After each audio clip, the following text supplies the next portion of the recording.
Assalamualaikum warahmatullahi wabarakatuh. Selamat datang di kuliah iLearning Plus, mata kuliah IT Riset. Di sini saya ingin menyampaikan materi tentang identifikasi masalah penelitian. Disampaikan oleh Muhammad Yusuf. Mengenai identifikasi penelitian adalah salah satu proses penelitian yang paling penting di antara proses yang lain. Masalah penelitian akan menentukan kualitas penelitian, bahkan menentukan sebuah kegiatan bisa disebut penelitian atau tidak. Untuk masalah penelitian, ini secara umum bisa kita temukan melalui studi literatur atau lewat pengamatan di lapangan, baik itu berupa observasi, survei, dan lain sebagainya. Nah, untuk penelitian lingkup skripsi S1 atau level S1, ini seharusnya didesain untuk memecahkan masalah yang lebih real dan sifatnya aplikatif. Mahasiswa cukup fokus ke masalah yang ada di sekitarnya. Misalnya kalau kita di jurusan seputar computing, misalkan sistem informasi, teknik informatika, dan sistem komputer, kita lakukan saja observasi di lingkungan kita, misalnya di kampus, kemudian dosen, dan mahasiswa itu punya masalah atau tidak yang kira-kira bisa kita pecahkan dengan teknologi informasi dan aplikasinya. Intinya kita harus kejar terus masalah penelitian ini, dan jangan lupa bahwa masalah yang kita identifikasi tersebut benar-benar menjadi masalah yang harus dipecahkan, bukan masalah yang kita mengada-ngada. Oke, masih bingung? Nanti akan saya jelaskan lebih detail dan pelan-pelan bagaimana proses identifikasi masalah ini.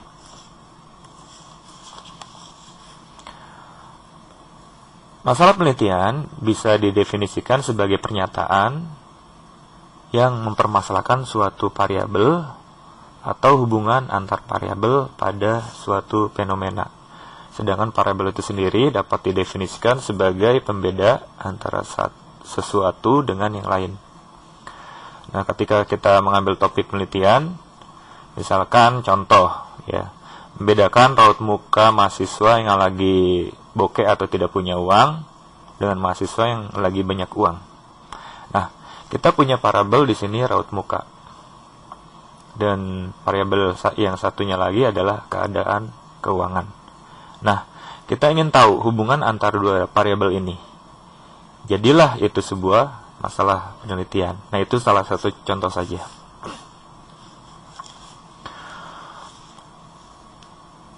Selanjutnya,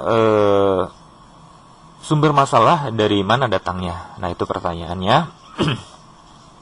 Sumber masalah penelitian ini bisa muncul dari 3 hal. Ini menurut Ranjit Kumar 96. Masalah penelitian ini terdiri dari 3. Menurut Ranjit Kumar ini, yaitu people and problem, kemudian kaitannya dengan program, dan phenomenon. Nah, untuk people and problem, yaitu masalah ada di manusia, ini akan kita coba bahas lebih detail. Nah, di sini kita harus hati-hati supaya tidak terjebak ke masalah di sekitar manusia yang bukan penelitian. Tapi juga jangan saklek, karena masalah manusia juga yang tadinya bukan masalah penelitian bisa kita misalkan kondisikan menjadi masalah penelitian. Contohnya, mahasiswa punya masalah pokok, yaitu kekurangan uang. Nah, ini bisa kita konversi menjadi masalah penelitian. Misalnya, menjadi mendeteksi raut muka mahasiswa bokeh dengan face recognition system. Atau misalkan model bisnis di internet dengan modal kecil untuk mahasiswa. Nah, itu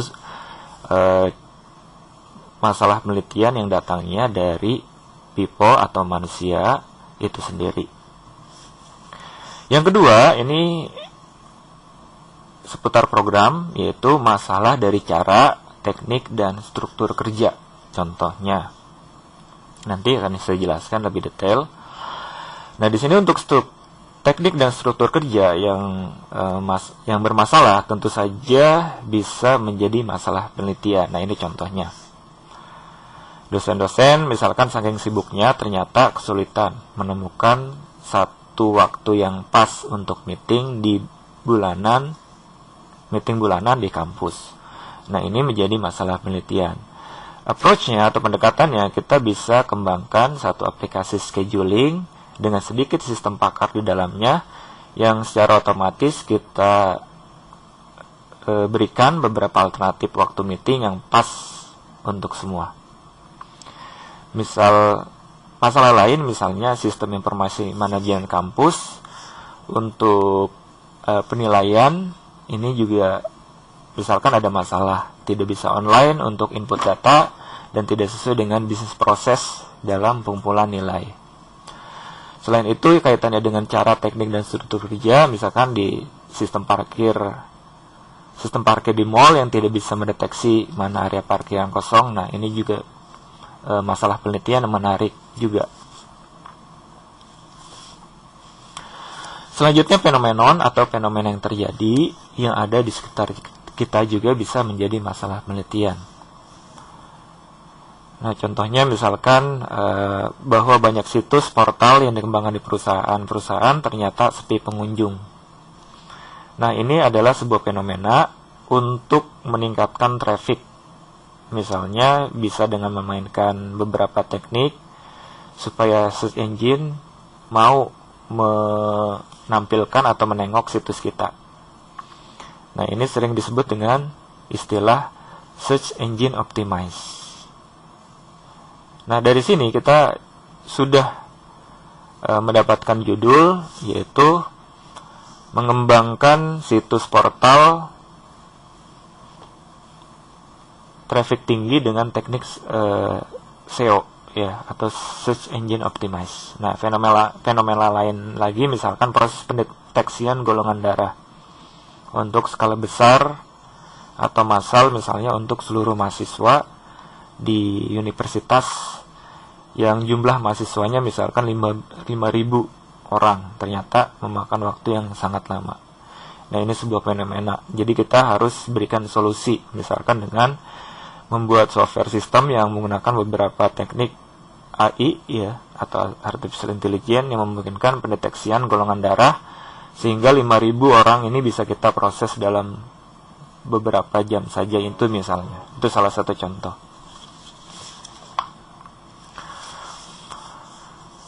Selanjutnya, supaya masalah penelitian yang kita pilih ini benar-benar tepat, nah biasanya masalah penelitian perlu juga dievaluasi ya. Nah, evaluasi masalah penelitian biasanya berdasarkan beberapa parameter di bawah ini. Ini menurut Roni Kuntur 2007 dan Muhammad Nasir 2013. Ada 7 parameter. Yang pertama, ini menarik. Ya, maksudnya adalah masalah yang menarik membuat kita termotivasi untuk melakukan penelitian dengan serius. Yang kedua, ini bermanfaat. Penelitian harus membawa manfaat baik untuk ilmu pengetahuan maupun untuk peningkatan kesejahteraan dan kualitas kehidupan manusia. Nah, penelitian juga diharapkan membawa manfaat bagi masyarakat dalam skala besar, baik itu secara nasional ataupun internasional, maupun secara khusus di komunitas kita, misalnya di kampus, di sekolah, di kelurahan, dan lain sebagainya. Nah, hindari penelitian yang tidak membawa manfaat pada masyarakat. Yang ketiga, yang hal baru. Ini hal yang cukup penting dalam penelitian, bahwa penelitian yang kita lakukan adalah hal baru, solusi yang kita berikan adalah solusi baru juga, yang apabila kita komparasi dengan solusi lain, ini bisa dikatakan misalkan efektif, murah, cepat, dan sebagainya. Nah, bisa juga keterbaruan ini wujud dengan perbaikan dari sistem dan mekanisme kerja yang sudah ada. Hindari redundant research.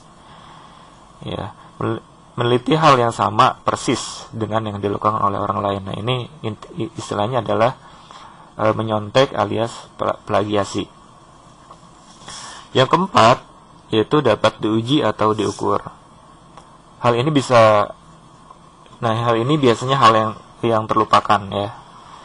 Supaya proses penelitian kita sempurna, Nah, masalah penelitian beserta variabel-variabelnya harus merupakan suatu yang bisa diuji atau diukur secara empiris. Kalau kita lakukan penelitian korelasi, nah korelasi antara beberapa variabel yang kita teliti juga harus diuji secara ilmiah dengan beberapa parameter. Yang kelima ini dapat dilaksanakan, maksudnya adalah ini juga faktor penting, masalah yang bagus, berkualitas. Jadi misalkan lucu dan naif, kalau akhirnya secara teknik penelitian tidak bisa dilakukan.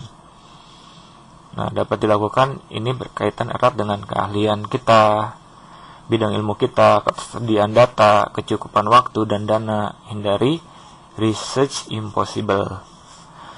Yang keenam, ini merupakan masalah yang penting.